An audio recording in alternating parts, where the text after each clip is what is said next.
Okay, ನಮ್ಮದು warm up ಮುಗಿದ್ಮೇಲೆ ನಾವು ಫಸ್ಟ್ ಇದು ಮೆಗ್ನೀಷಿಯಮ್ ಕಾರ್ಬೋನೇಟ್ ಪೌಡ್ರ್ ಹಚ್ಕೊಂತೀವಿ ಕೈಗೆ. ನನ್ನ ಕೈ ಕಂಟ್ರೋಲ್ ಬರ್ಬೇಕಲ್ವಾ, ಅದಕ್ಕೆ ಹಚ್ಕೊಂಬಿಟ್ಟು ಕೈಯಲ್ಲಿ ಫಸ್ಟ್ ಇಂಥ ಕಲ್ಲಿಗೆ ಉಚ್ಕೊತೀವಿ. ಕೈ ಸ್ವಲ್ಪ ರಫ್ನೆಸ್ಸಿಗೆ ಏನಾದ್ರು ತುಂಬ ಹಾರ್ಡಾಗಿದ್ರೂ ಸ್ಮೂತ್ ಆಗುತ್ತೆ. ಸ್ವಲ್ಪ ಏನೋ ಕೈಯಲ್ಲಿರೋ ಟೆಸ್ಟ್ ಗಿಸ್ಟ್ ಇದ್ರೂ ಹೋಗ್ಬಿಡುತ್ತೆ. ಮಾಡ್ತೀವಿ. ಓಕೆ ಸರಿ, ನಿಮ್ಮ ಜೊತೆನೇ ಚಾಲೆಂಜ್. ಎಷ್ಟು ಸೆಕೆಂಡ್ಗೆ ಹತ್ಬೇಕು? ಮ್ಯಾಜಿಕ್ ಅಲ್ಲ, ಇದು ಪವರ್ ಅಲ್ವಾ? ಸೆಕೆಂಡ್ಸ್ ಅಂದರೆ ಇದು 40 ಅಡಿ ಗೋಡೆ ಮೇಲಿಂದ ನಾವು ಎಗರಿದ್ರು 2 ಸೆಕೆಂಡ್ ಆಗುತ್ತೆ, ಕೆಳಗೆ ಬಂದು ಬೀಳಲಿಕ್ಕೆ 2 ಸೆಕೆಂಡ್ ಆಗುತ್ತೆ. ಹಾಗಾಗಿ ನಾವು ಏನೇ ವರ್ಲ್ಡಲ್ಲಿ ನಾನು ಫಾಸ್ಟೆಸ್ಟ್ ಕ್ಲೈಂಬರು. ವಿತೌಟ್ ಸೇಫ್ಟಿ ಹತ್ತೋದ್ರಲ್ಲಿ ನಾನೇ ತುಂಬ ಫಾಸ್ಟಾಗಿ ಹತ್ತಂತಾನು. ಬಟ್ ಏನೇ ಇದ್ರೂ ಮಿಲ್ಲಿ ಪಾಯಿಂಟ್ ಇದು ಮ್ಯಾಜಿಕ್ ಅಲ್ಲ, ಪಾಡಿ ಪವರ್ ತೊಗೊಂಡು ಹತ್ತಿರ್ತಾನೆ. ಎಷ್ಟು ಸೆಕೆಂಡ್ ಆ ಸೆಕೆಂಡ್ಗೆ ಒಂದು ಮಾನವೀಯತೆಯಿಂದ 1 ಸೆಕೆಂಡ್ ಕೊಟ್ಟರೆ ಆ ಸೆಕೆಂಡಲ್ಲಿ ಹತ್ಬೋದು.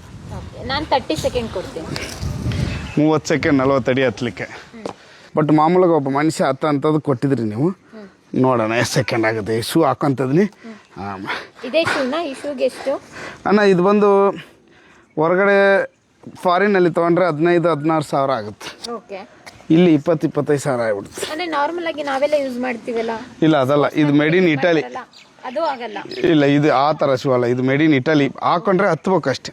ಏನು ಸ್ಪೆಷಾಲಿಟಿ ಅದ್ರದ್ದು? ಇದು ಹಾಕೊಂಡ್ರೆ ಹತ್ಬೋದು ಅಷ್ಟೇ. ಕಾಲ್ಗಿಲ್ಲಿ ಕಿತ್ಕೊಂಡು ಹೋಗಲ್ಲ, ಕಾಲ್ಗಳು ಕಿತ್ಕೊಂಡು ಹೋಗಲ್ಲ. ಬ್ಯಾಲೆನ್ಸ್ ಮಾಡ್ಬೇಕು ನಾವು. ಬಟ್ ಇದನ್ನು ನೀವು ಯಾರು ಹಾಕೊಂಡು ಹತ್ಬೇಕಂದ್ರೆ 1 ತಿಂಗಳು 2 ತಿಂಗಳು ಟ್ರೈನಿಂಗ್ ಬೇಕು.